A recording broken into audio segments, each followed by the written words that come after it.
2 ఎకరాల ఆసామి ఈరోజు 961 కోట్లకు అధిపతి ఎలా అయ్యాడు? ఇవి బయటకు వచ్చినాయి మాత్రమే, బయటకు రాని కొన్ని లక్షల కోట్లు ఉన్నాయి అని చెప్పి చంద్రబాబు నాయుడు గారి గురించి రోజా చేస్తున్న కామెంట్స్ కానీ వాటిని ఎలా చూడాలంటారు?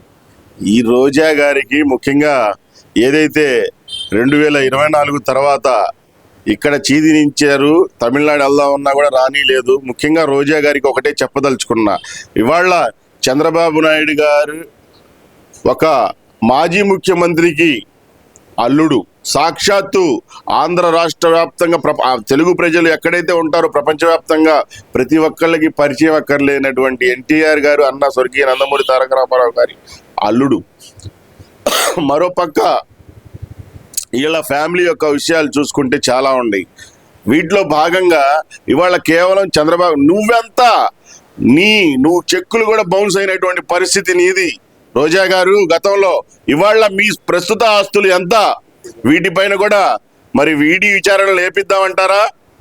ఏదైనా ఒక మాట మాట్లాడేటప్పుడు మీ యొక్క ఏదైతే ఉంటుందో అర్హత దాన్ని బట్టి మాట్లాడాలి. ఇవాళ గతంలో లక్షలు 2 లక్షలకే బౌన్స్లు అయినటువంటి చెక్కులు ఉన్నటువంటి కేసులు మీపై ఉంటే ఇవాళ మీరు వందలాది కోట్లకి అధిపతి రాళ్ళు ఎట్లా అయ్యారు? మీరు వాడుతున్నటువంటి కార్ల విషయం ఏంది?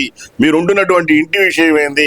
ఇది కూడా ప్రతి ఒక్కటి జనాలకి ఎవరు చెప్పవసరంలో. ఇవాళ జనాలకి ఏదైతే డిజిటల్ యుగం వచ్చిందో ఈ సోషల్ మీడియా ద్వారా కావచ్చు, లేకపోతే ఛానళ్ళ ద్వారా కావచ్చు, చాలా వేగంగా జనాలు కూడా తెలుసుకోగలుగుతున్నారు.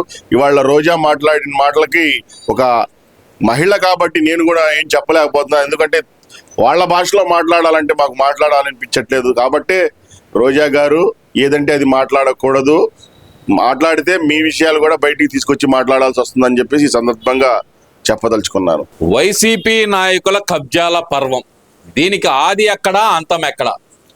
మొదలు పెట్టుకుంటే కనుక వైజాగ్ నుంచి తీసుకుంటే ఇప్పుడు చిత్తూరు జిల్లాల దాకా పాకింది ఈ కబ్జాల పర్వం. వైజాగ్లో ఉన్న ఋషికొండ ప్యాలెస్ దగ్గర నుంచి బీచ్ రిసార్ట్స్, అలాగే కబ్జాలు, విజయసాయి రెడ్డి కబ్జాలు చూసుకుంటే ఇప్పుడు సజ్జల రామకృష్ణారెడ్డి దగ్గర ఏంటంటారు? ఇంకా ఎన్నాళ్ళకి 6 నెలలకి ఇంకా ఇప్పుడు కూడా బయటకు వచ్చే వ్యవహారం. అసలు ఎన్ని నెలలు పడుతుంది, ఎన్ని సంవత్సరాలు పడుతుంది ఈ కబ్జాలన్నీ బయటకు తీయడానికి? ఇంతవరకు దీని గురించి ఎవరు ఎందుకని మాట్లాడలేకపోతున్నారు అనుకోవచ్చు అంటారు? వైసీపీ చీకటి ప్రభుత్వంలో కాదేది అనర్హం కబ్జాకి అనే విధంగా వైజాగ్ నుంచి చిత్తూరు దాకా అటు చూస్తే వైజాగ్లో విజయసాయి రెడ్డి కబ్జా ఆగడాలు, మరోపక్క చిత్తూరులో పెద్దిరెడ్డి ఇంక చెప్పనవసరం లేదు, ఇంకో పక్క చెవిరెడ్డి తిరుపతిలో చెరువులను కూడా మింగేసినటువంటి వైనం.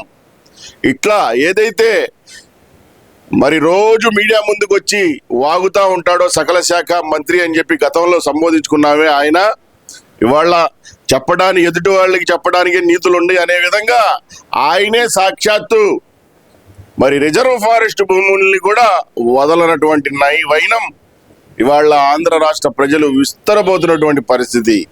ఎక్కడైనా చూస్తే మనం ఏ రాష్ట్రం అయినా చూసుకోవచ్చు, ముఖ్యంగా ప్రతిపక్ష పార్టీలు, రాజకీయ పార్టీలు ఏవైనా సరే అప్పటి అధికారంలో ఉన్నటువంటి పార్టీలకి ఎన్నికలకు ముందు దాకే ఒక ఏదైతే విమర్శలు ఉంటాయి అంతటితో సరిపోద్ది. కానీ ఇక్కడ చూస్తే ఇవాళ కూటమి ప్రభుత్వం ఏర్పడి దాదాపు 6 నెలలు పూర్తి కావచ్చినా ఇంకా ఎన్నెన్నో మరి వీళ్ళు కబ్జాలు కావచ్చు, దోపిడీలు కావచ్చు వెలుగులోకి వస్తున్నటువంటి వైనం. ఒక పక్క ఏదైతే గతంలో మరి పేర్ని నాని మరి బియ్యం కాకినాడలో ద్వారంపూడి యొక్క ఉదంతం, ఇటు చూస్తే విజయసాయి రెడ్డి మరి విల్లాలు అవన్నీ కబ్జా చేసినటువంటి పరిస్థితి. ముఖ్యంగా ఏదైతే పోర్టు ఉందో పోర్టుని కూడా బెదిరించి లాక్కున్నటువంటి పరిస్థితి. ఇంకో పక్క పెద్దిరెడ్డి ఎర్ర స్మగ్లింగ్, అన్ని మైనింగ్స్ పెద్దిరెడ్డి వారి. ఇట్లా ఏంది సార్ ఇది? ఇవాళ ఈ వస్తా ఉన్నటువంటి తీరు చూస్తూ ఉంటే ఇది దాదాపు ఇప్పట్లో ఆగేలా లేదు. ఎందుకంటే ఆ విధంగా వీళ్ళు మెంటల్లీ ఫిజికల్లీ 30 సంవత్సరాలు మేమే అధికారంలో ఉండబోతున్నాం అనే ఒక భ్రమలో బలిసి చేసినటువంటి తప్పులుగా ఇవాళ మనం చూడాల్సిన పరిస్థితి ఖచ్చితంగా ఉంది. ముఖ్యంగా దూడ చేలో మేస్తే ఏదో కంచెనం వేస్తుందా అన్నట్టు ఏదో సామెత ఉంది పెద్దలు చెప్పే విధంగా. అట్లాంటిది సాక్షాత్తు ఆ పార్టీ అధినేతగా ఉన్నటువంటి మాజీ ముఖ్యమంత్రి జగన్మోహన్ రెడ్డి గారే ఆయన ముఖ్యమంత్రి కాకముందే వేల కోట్లు లక్షల కోట్లు నల్లధనాన్ని మరి దోచుకున్నటువంటి పరిస్థితి. అయినా సరే వాళ్ళ తండ్రి మొహం చూసి రాష్ట్ర ప్రజలు ఒక్క అవకాశం అంటే ఒక అవకాశాన్ని ఇస్తే కేవలం ఆయన యొక్క ఆస్తులను పెంచుకోవడానికి, ఆయనపై ఉన్నటువంటి కేసులు మరి మాఫీ చేయించుకోవడానికి, వీటిపైనే గత 5 సంవత్సరాల కాలాన్ని ఆయన వెళ్ళబూస్తే ఆయనకి సంబంధించినటువంటి ఏదైతే పిల్లర్స్ విజయసాయి రెడ్డి, సజ్జల రెడ్డి, చెవిరెడ్డి, పుంగనూరు పుడింగి పెద్దిరెడ్డి, వీళ్ళు మరోపక్క పేర్ని నాని, కొడాలి నాని, ఇలా చెప్పుకుంటా పోతే రోజారెడ్డి గారు, ఇవాళ వీళ్ళందరూ స్కామ్లు కనుక ఖచ్చితంగా నిష్పాక్షపరంగా వెలికి తీస్తే వాళ్ళ జీవితాలు కూడా సరిపోవు జైల్లో పెట్టడానికి. అంత పెద్ద శిక్షలు వాళ్ళకు వేయటానికి వాళ్ళు చేసుకున్నటువంటి తప్పులు ఆ విధంగా బలంగా ఉన్నాయనే ఒక సంకేతం అయితే ఇవాళ ఆంధ్ర రాష్ట్రంలో ప్రతి ఒక్క ఓటేసినటువంటి సామాన్య ఓటరికి కూడా బోధన పడినటువంటి పరిస్థితి. ముఖ్యంగా ఏదైతే పెద్దిరెడ్డి వీటన్నిటికీ డీల్ చేస్తూ ఇవాళ సాక్షాత్ రిజర్వ్ ఫారెస్ట్ లో సింగిల్ రోడ్డు ఉంటుంది ఎక్కడైనా. ఉదాహరణకి మనకు మార్కాపురం దగ్గర ఎర్రగొండపాలెం నుంచి ఆ నల్లమల అడవుల్లోకి రిజర్వ్ ఫారెస్ట్ లోకి 30 సంవత్సరాలు 40 సంవత్సరాల నుంచి కూడా కేవలం సింగిల్ రోడ్డు ఉంటుంది. ఎందుకు? రిజర్వ్ ఫారెస్ట్ లో కొన్ని అనుమతులు ఉంటేనే ఏదైనా రోడ్డు పనులు కావచ్చు, వగైరా కావచ్చు చేయడానికి ఉంటుంది. అలాంటి రిజర్వ్ ఫారెస్ట్ ని కూడా వదలకుండా మరి సాక్షాత్ కట్టడాలను కూడా తీసుకొచ్చేసి ఒక పక్క పేర్ని నాని ఏదైతే నేను చేసిన దానికి నా బియ్యానికి నేను డబుల్ కడతాను, నాకు నష్టపరిహారం కడతానని చెప్పిన విధంగా ఈయన కూడా చేద్దాం అనుకున్నాడేమో బహుశా. ఇక్కడ ఒక విషయం ఏంటంటే కనుక పీడిఎఫ్ బియ్యం నాదెండ్ల మనోహర్ గారు మినిస్టర్, ఆ బాల్ అనేది ఇప్పుడు పవన్ కళ్యాణ్ చేతుల్లోనే ఉంది, ఈ పవన్ కళ్యాణ్ గారి చేతుల్లోనే. ఇప్పుడు రిజర్వ్ ఫారెస్ట్, పర్యావరణ అటవీ శాఖ మంత్రి, గ్రామీణ అభివృద్ధి శాఖ మంత్రిగా పవన్ కళ్యాణ్ గారు, సజ్జల రామకృష్ణారెడ్డి బాల్ పవన్ కళ్యాణ్ గారి చేతుల్లోనే ఉంది. ఇప్పుడు ఈ 2 బాల్ 6 అవుతాయి అంటారా? లేదంటే గనక కొడితే వీరమ్మళ్ళు చేతిలో వీళ్ళ పరిస్థితి ఎలా ఉండబోతుంది అనుకోవచ్చు అంటారు? వీళ్ళు చేసినటువంటి ఏదైతే రిజర్వ్ ఫారెస్ట్ దోపిడీ కావచ్చు, పీడిఎఫ్ బియ్యం కావచ్చు, 41 year నోటీసులు కూడా ఇవ్వకుండా డైరెక్ట్ గా అరెస్ట్ చేయవచ్చు.